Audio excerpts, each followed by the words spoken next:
السلام عليكم ورحمة الله وبركاته. وعليكم السلام ورحمة الله. إن الحمد لله نحمده ونستعينه ونستغفر ونعوذ بالله من شرور أنفسنا وسيئات أعمالنا من يهده الله فلا مضل له ومن يضلله فلا هادي له وأشهد أن لا إله إلا الله وحده لا شريك له وأشهد أن محمدا عبده ورسوله أما بعد رب اشرح لي صدري ويسر لي أمري واحلل عقدة من لساني يفقهوا قولي رب زدني علما رب زدني علما।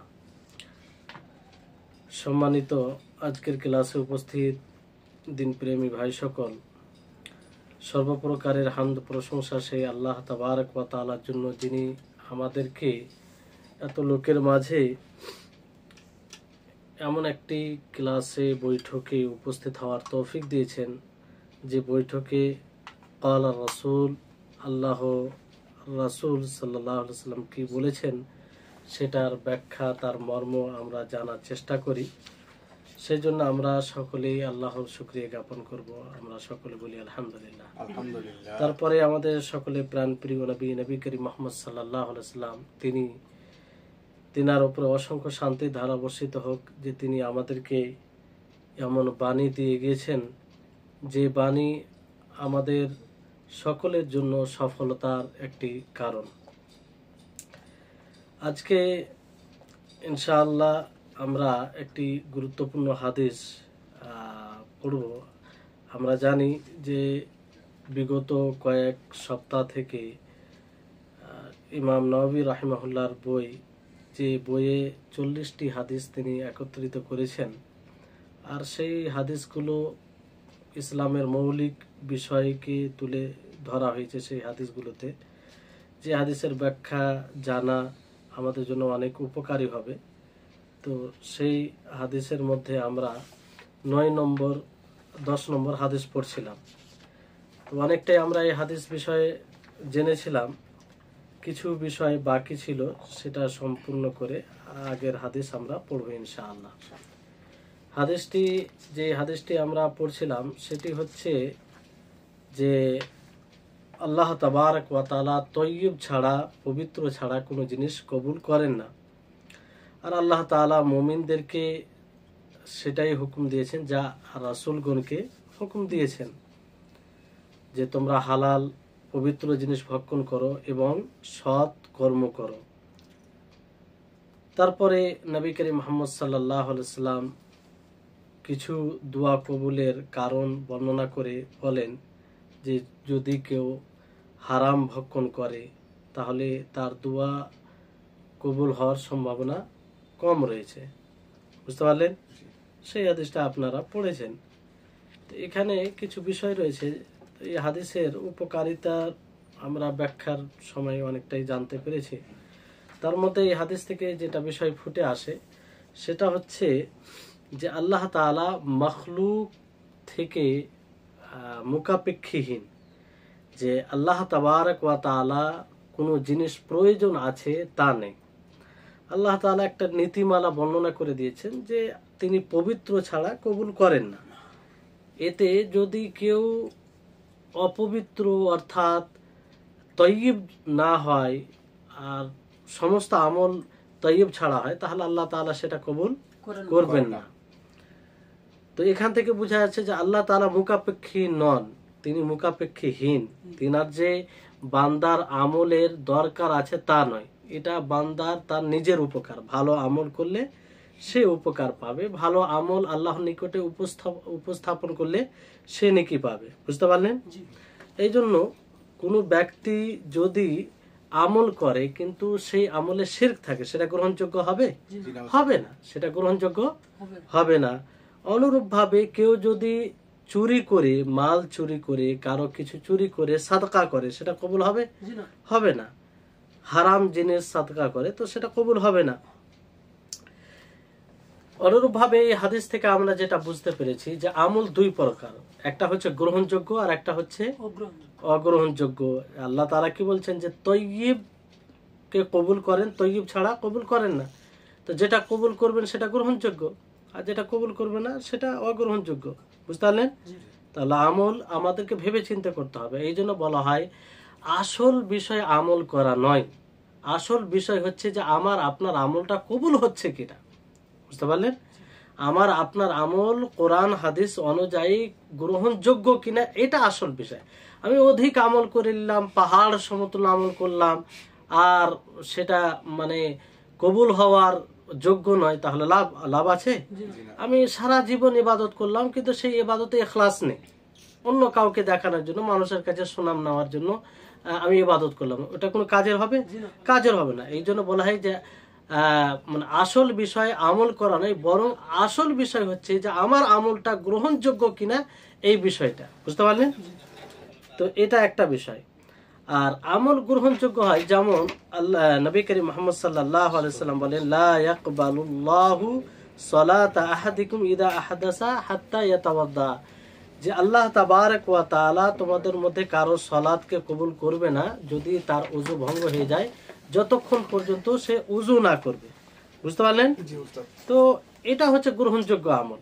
তো আমল একটা প্রত্যাখ্যাত আমল হয়, আর একটা গ্রহণযোগ্য আমল হয়।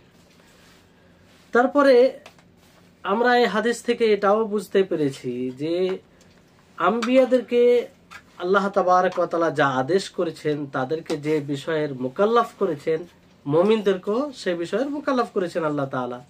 বুঝতে পারলেন?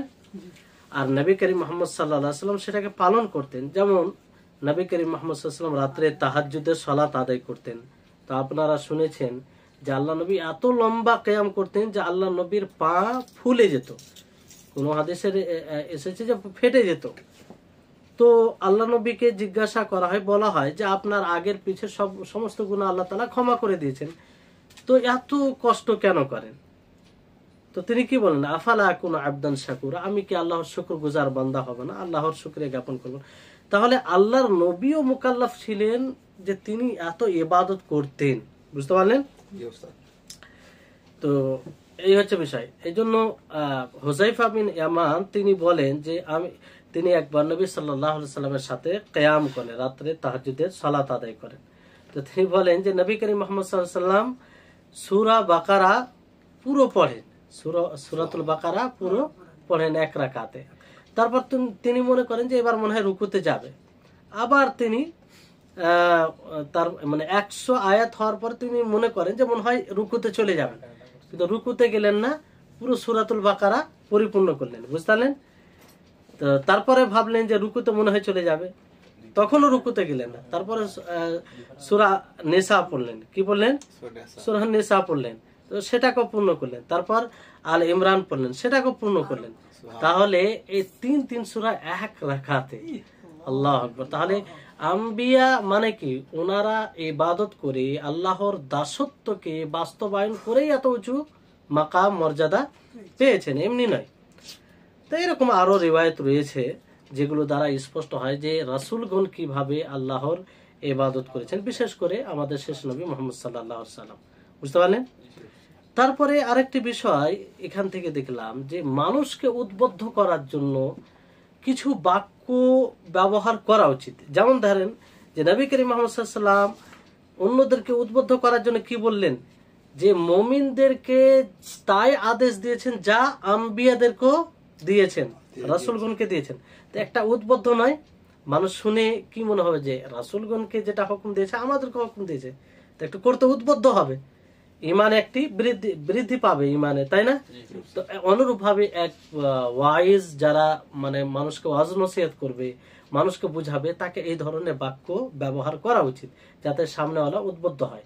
যেমন ধরুন বলা যেতে পারে যে আপনারা এমন জায়গায় আছেন, ইলম সন্ধানে আছেন, তো আপনাদের জন্য ফারিস্তাগণ দোয়া করছেন, তো আপনাদেরকে আমলে অগ্রগামী হওয়া উচিত। এই ধরনের যে কোনো বাক্য বলে উদ্বুদ্ধ করা উচিত, যেমনটা নবী করিম মুহাম্মদ সাল্লাল্লাহু আলাইহি ওয়াসাল্লাম করেছিলেন। বুঝলেন? তারপর হাদিসে বিশেষভাবে হালাল ভক্ষণ করতে বলা হয়েছে, হালাল ভক্ষণ করতে বলা হয়েছে। এখানে একটা গুরুত্বপূর্ণ বিষয় যে সেটা হচ্ছে যে আপনারা পূর্বে যদি হাদিসটা পড়ে থাকেন, সেখানে আল্লাহ তাআলা হালাল ভক্ষণ করতে বলেছেন। তো যে জিনিসটাকে আল্লাহ তাআলা হালাল করেছেন আমাদের জন্য, সেটাকে উপেক্ষা করা, বর্জন করা, এটা সালাফদের নীতি নয়। মানে তাকওয়া অবলম্বন করে সেটাকে ছেড়ে দেওয়া, এটা সালাফদের নীতি নয়। বুঝতে পারলেন? অপছন্দ করে যে আমি এটা পরেশগারিতা অবলম্বন করছি, এটা আমি মানে করব না। বুঝতে পারলেন? তো এইরকম ভাবে এটা সঠিক নয়। কারণ যেটা আল্লাহ তাআলা হালাল করেছেন এটাকে গ্রহণ করতে হবে, এটাকে গ্রহণ করতে হবে। এই জন্য কেউ যদি হাদিয়া দেয় আপনাকে, কেউ যদি উপহার দেয়, তাহলে সেটা রদ করতে নেই, রদ করতে নেই। কারণ আপনার জন্য হালাল, আপনার জন্য হালাল। তো সেটাকে রদ করে দেওয়া এক প্রকার বেআদবি কিংবা শিষ্টাচার বিরোধী এটা বলা যেতে পারে, তাকে কষ্ট হতে পারে। বুঝতে পারলেন? তো এই হচ্ছে বিষয়। তারপরে এই হাদিস থেকে আরেকটি বিষয় যেটা স্পষ্ট হয় সেটা হচ্ছে যে আমাদেরকে হালাল ভক্ষণের সাথে সাথে কি করতে হবে? সৎ আমল করতে হবে। কি করতে হবে? সৎ আমল করতে হবে। কারণ আল্লাহ তাআলা হালাল ভক্ষণের সাথে কি আদেশ দিয়েছেন? যে তোমরা সৎ আমালে সালেহ করো, আমালে সালেহ করো। বুঝতে পারলেন? তো শুধু আমি হালাল ভক্ষণ করব আর সৎ আমল করব না, তা চলবে না।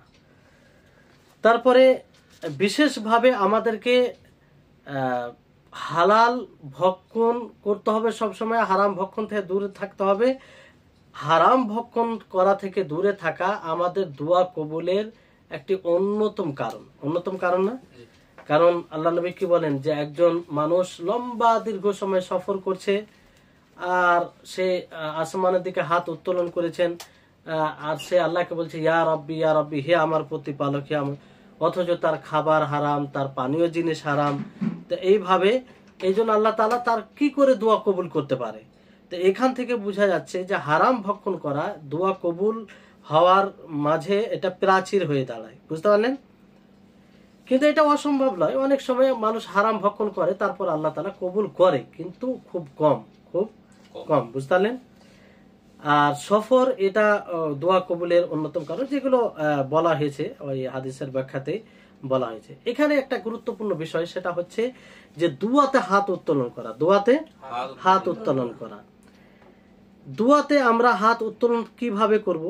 সর্বপ্রথম এই বিষয়টি রয়েছে যে দুয়াতে আমরা নিজেদের হাতকে উঠাবো এই বুকের উপরে, এরকম এই বুক আছে, বুকের উপরে, বুঝতে পারলেন? দুটো হাতকে মিলিয়ে রাখবো, তার এইভাবে আমরা হাত উঠাবো, অথবা তার চেয়ে একটু বেশি।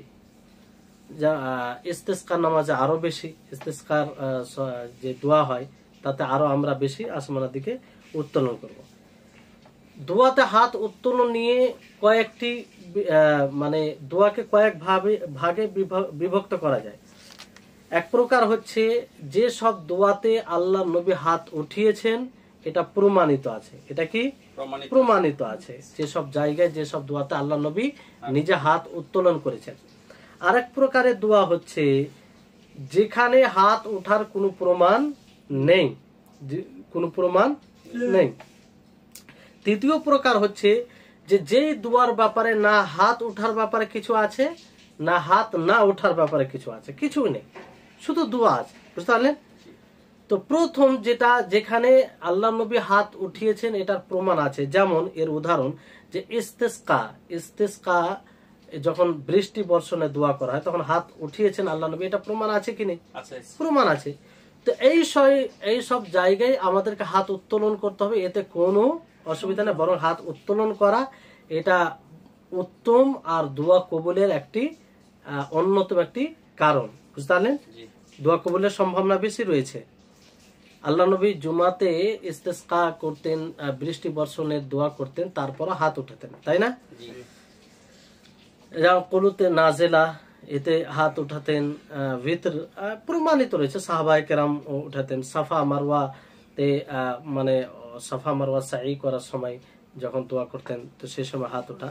তো এক কথায় যে সব জায়গায় হাত উঠানো প্রমাণিত আছে সে সব জায়গায় হাত উঠাটা উত্তম, আর এটাই দোয়া কবুলের একটি অন্যতম কারণ, মাধ্যম। বুঝতে পারলেন? আর যে সব জায়গায় হাত ওঠার কোনো প্রমাণ নেই, মানে না উঠার প্রমাণ আছে, না উঠার প্রমাণ আছে, যেমন আল্লাহ নবী যখন খুতবা দিতেন, খুতবা চলাকালীন যে দোয়াগুলো করতেন তাতে হাত উঠাতেন, তিনি হাত উঠাতেন। ইস্তেসকা ছাড়া মানে হাত উঠাতেন না। আর সাহাবায়ে কেরামও হাত উঠাতেন না। তো এই সব জায়গায় আমরা হাত উঠাবো না, এই সব জায়গায় আমরা হাত উঠাবো না যেখানে, বরং এইসব জায়গায় হাত উঠানো এটা নিন্দনীয় বিষয়। কারণ আম্মারা বিন রুআইবা তিনি বিশর বিন মারওয়ানকে মিম্বারের উপরে হাত উত্তোলন করতে দেখেন, হাত উঠিয়ে দোয়া করতে দেখেন। তো তিনি বলেন যে কব্বাহাল্লাহু হাতাইনিল ইয়াদাইনি, যে আল্লাহ তাআলা এই দুই হাতকে বরবাদ করুক, কি করুক, বরবাদ করুক। লাকাদ রাআইতু রাসূলুল্লাহ সাল্লাল্লাহু আলাইহি ওয়াসাল্লাম মা ইয়াজিদু আন ইয়াকুলা বিয়াদিহি হাকাযা, আমি রাসূল সাল্লাল্লাহু আলাইহি ওয়াসাল্লামকে এর অতিরিক্ত কিছু করতে দেখিনি। মানে এইভাবে হাত দিয়ে ইশারা করলেন, যে আল্লাহ নবী ইশারা করতেন। ওয়া আশারা বি ইসবাহি আল মুসাব্বিহা, এই আঙ্গুল দ্বারা ইশারা করতেন। তো মানে এখান থেকে বোঝা যাচ্ছে যে যে সব জায়গায় আল্লাহ নবী হাত উঠাইনি সেসব জায়গায় আমরা হাত উঠাবো না, এমনি মৌখিক ভাবে দোয়া করব। তৃতীয় যেটা প্রকার দোয়া রয়েছে তার উদাহরণ হচ্ছে যে যেখানে না হাত ওঠার প্রমাণ আছে, না হাত না ওঠার প্রমাণ আছে, কিছুই নেই সে ব্যাপারে। তো আসল হচ্ছে সেই সব জায়গায় হাত উঠিয়ে দোয়া করা, কারণ হাত উঠিয়ে দোয়া করা এটা দোয়া কবুলের একটা অন্যতম অবস্থা, তাই না? যেমন আল্লাহ নবী হাদিসে বলেন যে সে ইয়ামুদ্দু ইয়াদাইহি ইলাস সামা, হ্যাঁ, আর সে বলে যে ইয়া রাব্বি ইয়া রাব্বি, হাত উত্তোলন করে বলে হে আমার প্রতি। তার মানে কি, এটা দোয়া, এরকম অবস্থায় আল্লাহ তাআলা বেশি দোয়া কবুল করবেন। আর হাদিসে আছে যে আল্লাহ তাবারক ওয়া তাআলা, কোন বান্দা যখন আল্লাহ তাআলার নিকটে দোয়া করে তো তার হাতকে খালি হাতে ফিরিয়ে দিবেন, আল্লাহ তাআলা লজ্জা করেন, খালি হাত ফিরাবেন না, বুঝলেন? ইন্নাল্লাহ হাইয়ুন কারীমুন ইস্তাহি মিন আবদিহি ইদা রাফা ইলাইহি ইয়াদাইহি আন ইয়ারুদ্দাহুমা সিফরান, যে তার হাতে মানে খালি হাত ফিরিয়ে দিবে, এরকমটা করা থেকে আল্লাহ তাআলা লজ্জা করেন, ফলে তাকে কিছু না কিছু দেন। দোয়া কবুলের পর্যায়ে আছে, অনেক সময় আল্লাহ তাআলা সাথে সাথে সেটা দিয়ে দেয় তার ফলাফল, অনেক সময় দেয় না। হয়তো যে জিনিসটা আমরা চাই আল্লাহর কাছে সেটা আমাদের জন্য কল্যাণকর নয়, কারণ আল্লাহ তাআলা তো ভালো জানে যে সেটা আমাদের জন্য কল্যাণকর কি কল্যাণকর নয়। আমরা হয়তো ভাবি যে না এটা আমরা পেলে খুব ধন্য হব, কিন্তু আসলে সেটা আমাদের জন্য ক্ষতিকর, আল্লাহ তাআলা বেশি জানে। এই ক্ষেত্রে আল্লাহ তাআলা হয়তো সেটা কবুল করে না, মানে সেটা দেয় না, আসলে কবুল করে তাকে সওয়াব দেয়। আর সওয়াব যেটা নেকি সেটা তো আছে, কারণ দোয়াটি একটি অন্যতম ইবাদত, বুঝলেন? তারপরে দোয়া কবুলের একটি কারণ সমূহের মধ্যে একটি কারণ যে আল্লাহর রুবুবিয়তের সাহারা নিয়ে দোয়া করা। ইয়া রব্বি ইয়া রব্বি রব্বানা, যে আম্বিয়াদের দোয়া দেখেন, রব্বানা আসরিফ আন্না আযাবা জাহান্নামা, হ্যাঁ, রব্বানা আতিনা ফিদ দুনিয়া হাসানা, তারপরে রব্বানা গফিরলি ওয়া লিওয়ালিদাইয়া, হে আমাদের প্রতিপালক রব্বি গফিরলি। তো এই যে আম্বিয়াদের দোয়া আপনি দেখবেন তারা এই রুবুবিয়ত নিয়ে খুব দোয়া করেছেন, বুঝলেন? তো এটা একটা অন্যতম দোয়া কারণ, বুঝলেন?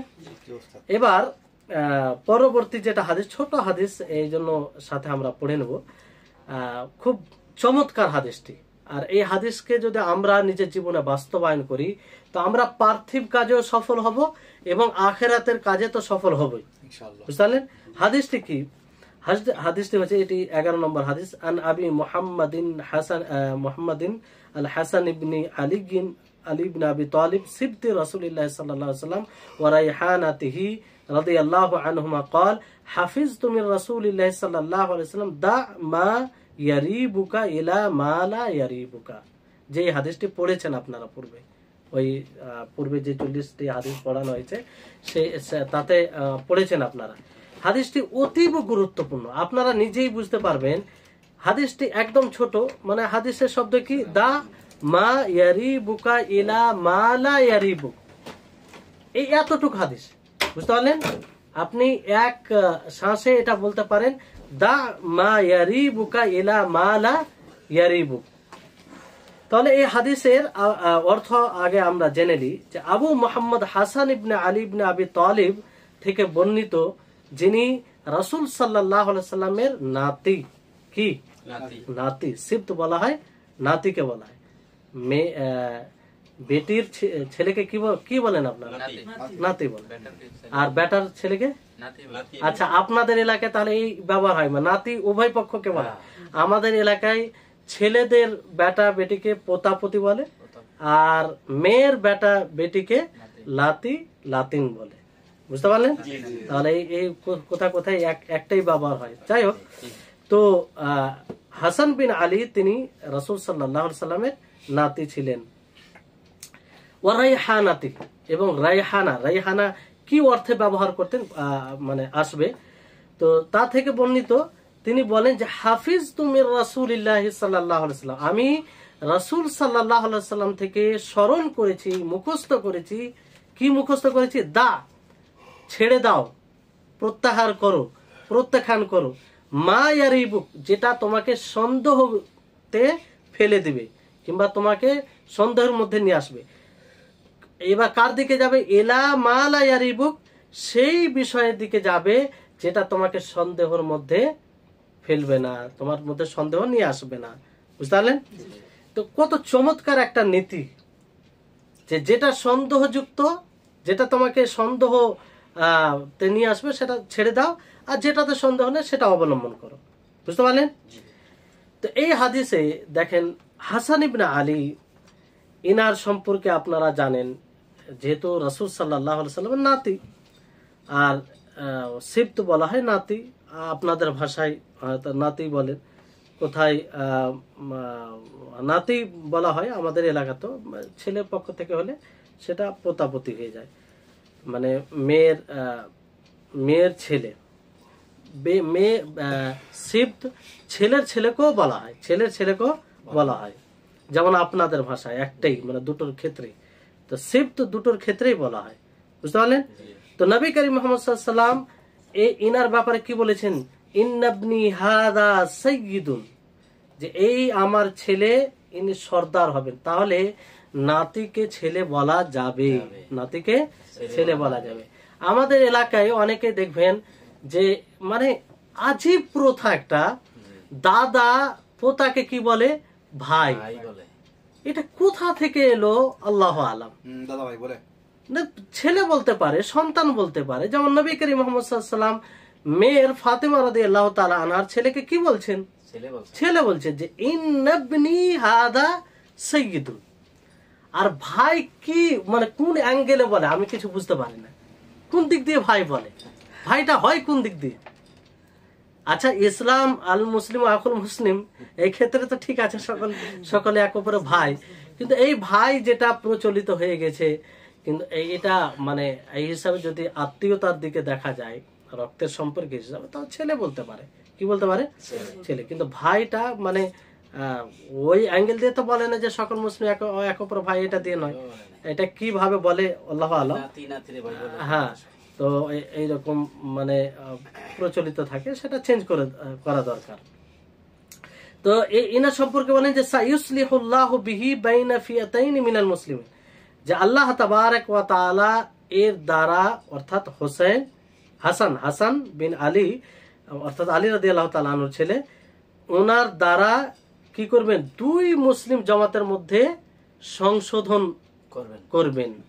আলী এবং মুআবিয়া, এই দুজনের মধ্যে যে একটা বিভেদ সৃষ্টি হয়েছিল, হ্যাঁ, তো সংশোধন হয়েছিল কি হয়নি? হাসান রাদিয়াল্লাহু তাআলা আনহু এর পুরো প্রেক্ষাপট আছে। তো এই বাক্যটি তিনার ফজিলতের জন্য যথেষ্ট। হাসান বিন আলী রাদিয়াল্লাহু তাআলা আনহু এক তো নবী সাল্লাল্লাহু আলাইহি ওয়াসাল্লামের নাতেই হচ্ছে, আর দ্বিতীয় হচ্ছে যে ওনার দ্বারাই ওনার ব্যাপারে ভবিষ্যবাণী আল্লাহ নবী করে গেছেন, যেটা সত্য হয়েছে, যেটা সত্য হয়েছে, বাস্তব তাই হয়েছে, যে ওনাকে কিছু খলিফা বানানো হয়েছিল। যখন দেখলো এই দ্বিধায়, মানে আলী এবং মুআবিয়া রাদিয়াল্লাহু তাআলা আনহুর মধ্যে এরকম সৃষ্টি হলো, তখন তিনি মানে আলী রাদিয়াল্লাহু তাআলা আনহুর মৃত্যুর পরে, যখন আলী রাদিয়াল্লাহু তাআলা আনহু শহীদ হয়ে গেলেন, তো মানুষ তার উপরে বাইয়াত করলেন, কার? হাসান বিন আলী। তো এরপরে কিন্তু একটা বড় একটা বিভেদ কিংবা বিশৃঙ্খলা আশঙ্কা হলো, ফলে তিনি ওই থেকে মানে নিজেকে মুক্ত করলেন, ছেড়ে দিলেন। তো ওনার দ্বারা একটা বড় ফাসাদ কিংবা বিশৃঙ্খলা যেটা হওয়ার আশঙ্কা ছিল, সেটা আর হলো না। বুঝতে পারলেন? তো এই হচ্ছে বিষয়। আর হোসেন রাদিয়াল্লাহু তাআলা ইনার ভাই ছিল, হোসেন ইনার ভাই ছিল। হোসেন রাদিয়াল্লাহু তাআলা আনহুকে হত্যা কে করে? শিয়ারা, তাই না? ধোঁকা দিয়ে, প্রতারণা দিয়ে তাকে হত্যা করেছিল। তাকে বলেছিল যে আমরা আপনাকে নেতা হিসাবে মানবো, এইভাবে ডেকে ওনাকে হত্যা করা হয়েছিল। আপনারা তার ঘটনা জানেন। তো এইখানে যে রাইহানা বলেছেন, হাসান এবং হুসাইন রাদিয়াল্লাহু তাআলা আনহুমাকে আল্লাহ নবী রাইহানা বলেছেন। রাইহানা মানে, রাইহানার শব্দ হচ্ছে সুগন্ধি ফুলকে বলা হয়, হ্যাঁ, যে ফুল সুগন্ধ দেয়, ভালো সুগন্ধ দেয়, বুঝতে পারলেন? তো এটা কি এর অর্থ? অর্থাৎ আল্লাহ নবী এই দুজনকে খুব বেশি ভালোবাসতেন, খুব ভালোবাসতেন। যখনই তাদেরকে দেখতেন খুশি হতেন, আনন্দ পেতেন, বুঝতে পারলেন? তো এই জন্য তাদেরকে শুনতেন অথবা কাছে রাখতেন। এটা অর্থ উলামায়ে কেরাম বর্ণনা করেছেন। আর অনেকে বলেছেন যে এই রাইহানা বলতে ওয়ালাদে সালেহ, সৎ ছেলে, আর সৎ হয়েছে, বুঝতে পারলেন? তো এই হচ্ছে বিষয়। তো ওনার থেকে এই যে হাফিজ তুমি রাসূলুল্লাহ সাল্লাল্লাহু আলাইহি ওয়াসাল্লাম, আমি রাসূল সাল্লাল্লাহু আলাইহি ওয়াসাল্লাম থেকে স্মরণ করেছি। এখানে চিন্তা করুন যে এই বাক্য থেকে বোঝা যাচ্ছে যে ওনারা কতটা গুরুত্ব দিতেন ছোট থেকেই রাসূলের হাদিসকে মুখস্থ করার। এটা কতদিন, কত বছরে মুখস্থ করেছেন? কারণ হাসান তার যখন জন্ম হয় তৃতীয় বছরে, মানে হিজরির তৃতীয় বছরে জন্ম হয়। আর যখন ওনার বয়স 8 বছর হয় হাসান রাদিয়াল্লাহু তাআলা আনহু, তখন নবী সাল্লাল্লাহু আলাইহি ওয়াসাল্লামের মৃত্যু হয়। তাহলে 8 বছর আগেই এই কথাটা বলছেন, তাই না? 8 বছর আগেই। তো 8 বছরের আগেরই কথা বলছেন যে আমি রাসূলুল্লাহ সাল্লাল্লাহু আলাইহি ওয়াসাল্লাম থেকে মুখস্থ করেছি। আর শুধু এই হাদিসটা নয়, বরং 13টি হাদিস। তাহলে ছোট থেকেই রাসূলের হাদিসকে মুখস্থ করা মানে কতটা গুরুত্ব ছিল এখান থেকে এটা ফুটে উঠে, বুঝতে পারলেন? আর ছোট থেকে জ্ঞান অর্জন করা, সেটার প্রতি গুরুত্ব দেওয়া, এইগুলো বোঝা যায় এখান থেকে। কারণ 8 বছরের পূর্বে এই কথা তো সহজ বিষয় নয়। 8 বছরে তো আমাদের সন্তানরা তো 8 বছর বলতে কিছু বুঝে না। হ্যাঁ, এরকম বিষয়, মানে শব্দ বের হয় না। কিন্তু তিনি কি বলছে যে আমি মুখস্থ করেছি, স্মরণে রেখেছি, বুঝতে পারলেন? এবার আসুন হাদিসটা সংক্ষিপ্ত ভাবে আমরা এই হাদিসটা ব্যাখ্যা জানি। এখানে আল্লাহ নবী কি বললেন যে তোমরা ছেড়ে দাও, প্রত্যাহার করো, মা ইয়ারিবুক, যে বিষয়টি তোমাকে সন্দেহতে নিপতিত করবে, সন্দেহতে নিক্ষেপ করবে, বুঝতে পারলেন? অর্থাৎ যে জিনিসটা সন্দেহ সৃষ্টি করবে সেটাকে প্রত্যাহার করো, সেটাকে কি করো? প্রত্যাহার করো। যেটা করলে সন্দেহ আসবে, অস্থিরতা আসবে।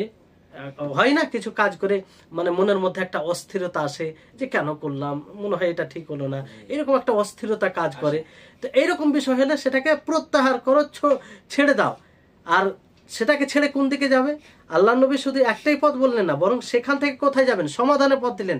এলা মালা ইয়ারিবুক, যেটা তোমাকে সন্দেহতে নিক্ষেপ করবে না, তোমাকে অস্থির করবে না, সেই জিনিসটা তোমরা অবলম্বন করো। এর উদাহরণ আসবে ইনশাআল্লাহ, বুঝতে পারবেন। তো এই হাদিসটি নবী করিম মুহাম্মদ সাল্লাল্লাহু আলাইহি ওয়াসাল্লামের জাওয়ামিউল কালিম থেকে। জাওয়ামিউল কালিম মানে বুঝেন তো, যে আল্লাহ নবী অতি কম কথা বলতেন, শব্দ কম হতো, কিন্তু সেই হাদিসের ব্যাপক অর্থ হতো, সেই হাদিসের ব্যাপক অর্থ। আপনি নিজেই বুঝতে পারবেন যে এই নীতির উপরে যদি আমরা চলি নিজের জীবনে, পার্থিব বিষয়ে, দিনের বিষয়ে, তো উভয় ক্ষেত্রে আমরা সফলতা লাভ করব। উভয় ক্ষেত্রে আমরা অনেক জিনিস থেকে, অনেক শরীয়ত বিরোধী বিষয় থেকে বেঁচে যাব, বুঝতে পারলেন? যে জিনিসটা আমাদেরকে সন্দেহতে ফেলবে কিংবা সন্দেহতে পড়ে যাব, সেটাকে ত্যাগ করে যেটা মানে প্রশান্তি নিয়ে আসবে, যেটাতে কোনো সন্দেহ থাকবে না, সেটা করব। তো এটাতে এই নীতি অবলম্বন করলে অনেক আমরা মানে কল্যাণ অর্জন করব, বুঝতে পারলেন? তবে এখানে মনে রাখতে হবে যে ওয়াসওয়াসা হলে নয়।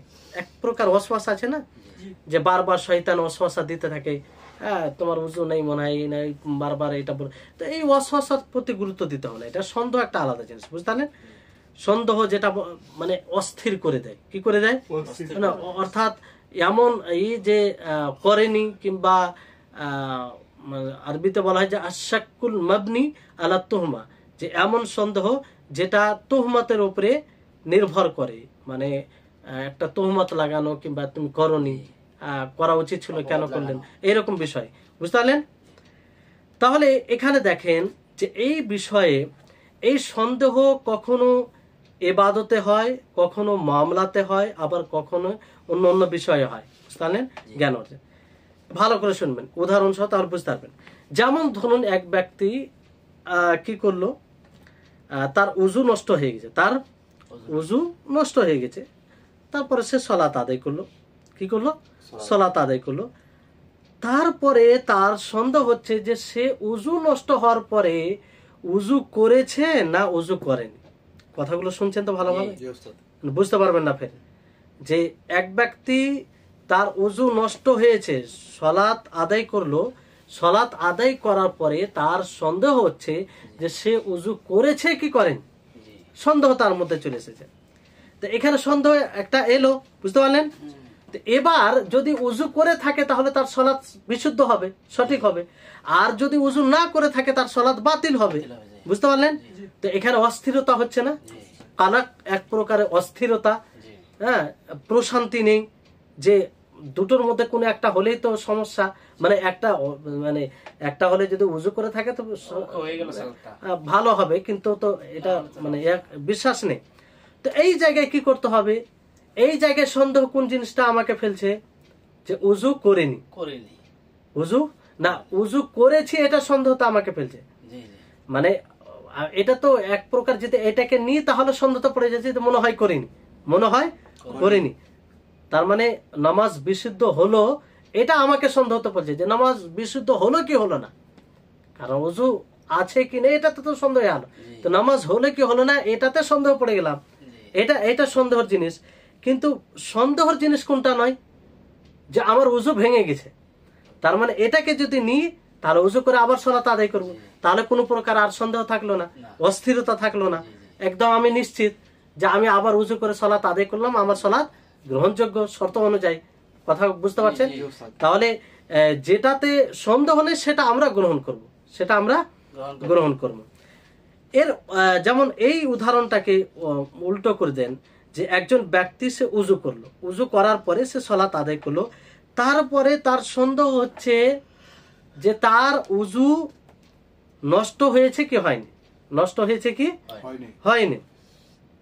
তো এই জায়গাতে আমরা কোনটা জিনিস ছাড়বো আর কোনটা জিনিসকে নিব? দেখেন, উজু করলো, উজু করার পরে সে সালাত আদায় করলো, তারপর তার সন্দেহ হচ্ছে যে তার উজু নষ্ট হয়েছে কি হয়নি। তার মানে আসল বিশ্বাসের কোনটা বিষয়? পবিত্রতা, যে উজু করেছে, হ্যাঁ উজু করেছে। তো এই বিষয়টাকে নিয়ে নিবে, মানে উজু তার আছে, আসল হচ্ছে আছে, পরবর্তীতে সন্দেহ হলে যে উজু মনে হয় ভেঙে গেছে, তো আমরা এটাকে ছেড়ে দেব। যেটা মানে হ্যাঁ নিশ্চিত যদি হয়ে যায় যে না তার উজু নষ্ট হয়ে গেছে তাহলে তো আলাদা বিষয়। এই জন্য একটি কায়দা নীতি বলা হয় যে আল ইয়াকিনু লা ইয়াজুলু বিশাক, বিশ্বাস কখনো সন্দেহের দ্বারাতে দূর হয় না। বিশ্বাসকে দূর করতে হবে বিশ্বাসের দ্বারা। আপনি উজু করেছেন, এতে আপনি বিশ্বস্ত, এতে কোনো প্রকারের সন্দেহ নেই। তো এটাকে দূর করতে হলে আপনাকে নিশ্চিত হতে হবে যে আসলে আপনার উজু ভঙ্গ হয়ে গেছে। শুধু সন্দেহ চলে এলো তাতে উজু ভঙ্গ হবে না। যেমন ওই এক সাহাবীর ক্ষেত্রে এসেছে না যে আমার মনে হচ্ছে যে মনে হয় পেট থেকে গ্যাস বের হয়েছে, তাহলে নবী কি বলেন, যতক্ষণ না তুমি অতক্ষণ পর্যন্ত নামাজ থেকে যাবে না যতক্ষণ পর্যন্ত তুমি আওয়াজ না পাবে আর না দুর্গন্ধ, দুটোর মধ্যে একটা, বুঝতে পারলেন? তো মানে নিশ্চিত হওয়ার ব্যাপারে, তো খালি সন্দেহ হলে নয়। এটা একটা বিষয়। অনুরূপ ভাবে ধরেন যে যেমন নেকা বিবাহতে যদি সন্দেহ করে ফেলে যে তার বিবাহতে দুটো সাক্ষী হয়েছে, তারা আদিল ছিল কি ছিল না, আদিল দুটো সাক্ষী হওয়া শর্ত কিনা, আদিল মানে কি যারা ভালো হবে, যদি সন্দেহ হয়ে যায় আর এই বিষয়টা ঘটে গেছে, আপনার বিবাহ হয়ে গেছে, পরবর্তীতে আপনার সন্দেহ হচ্ছে যে আমি দুইজনকে সাক্ষী বানিয়েছিলাম, তারা আদিল ছিল কি ছিল না, মানে তারা মানে শরীয়ত অনুযায়ী ছিল কি ছিল না, তো সন্দেহ, তো এতে কোনো পার্থক্য পড়বে না যেহেতু জিনিসটা ঘটে গেছে। কেন, যেটা হয়ে যাবে, হয়ে যাওয়ার পরে যদি সন্দেহ হয় তো তাতে কোনো পার্থক্য পড়বে না যতক্ষণ পর্যন্ত সেটা বাতিল হয়ে গেছে কিংবা গ্রহণযোগ্য নয় এরকম কোনো দলিল সামনে চলে আসবে, বুঝতে পারলেন? তো এইভাবে আরো অনেক উদাহরণ সে মানে ই করতে পারেন, ফিট করতে পারেন এতে, বুঝতে পারলেন? তবে এটা ওয়াসওয়াসার ক্ষেত্রে নয়। এটা কিসের ক্ষেত্রে নয়? ওয়াসওয়াসার ক্ষেত্রে নয়। ওয়াসওয়াসা হলে গেলে সেটা আমরা গুরুত্ব দিব না, এটা গুরুত্ব দেব না। অনুরূপ ভাবে যেমন ধরুন যে একজন ব্যক্তি তার কাপড়ে অপবিত্র কোনো জিনিস লেগে গেছে, তার কাপড়ে অপবিত্র কোনো জিনিস লেগে গেছে, তো সে সেটাকে ধৌত করলো, সেটাকে ধৌত করলো। ধৌত করার পরে তার সন্দেহ চলে আসছে যে সেই অপবিত্র জিনিসটা পুরোপুরি চলে গেছে না চলে যায়নি? বুঝতে পারলেন? আমার এই কাপড়ে ধরেন কোনো অপবিত্র জিনিস লেগে গেছে, আমি এটাকে ধৌত করলাম, ধৌত করার পরে আমার সন্দেহ জেগে যাচ্ছে যে সেই অপবিত্র জিনিসটা পুরোপুরি চলে গিয়েছে না তার এখনো প্রভাব আছে। বুঝতে পারলেন? তো আমি মানে দ্বিতীয়বার ধৌত করলাম, তারপরে তার দ্বিতীয়বার কেন ধৌত করলাম, কিন্তু সেটা চলে গিয়েছে কি চলে যায়নি এটা সন্দেহের বিষয় হয়ে যাচ্ছে। দূর করার জন্য। তো এই সন্দেহ নিশ্চিত কোনটা, যে ধৌত করে দাও, ধৌত করে দিলে আর কোনো সমস্যা থাকছে না। মানে আসল যায়নি, আসল মানে পুরোপুরি যায়নি, বাকি যায়নি, এটাই আসল। তা আমি ধৌত করে দিলাম, নিশ্চিত হয়ে গেলাম।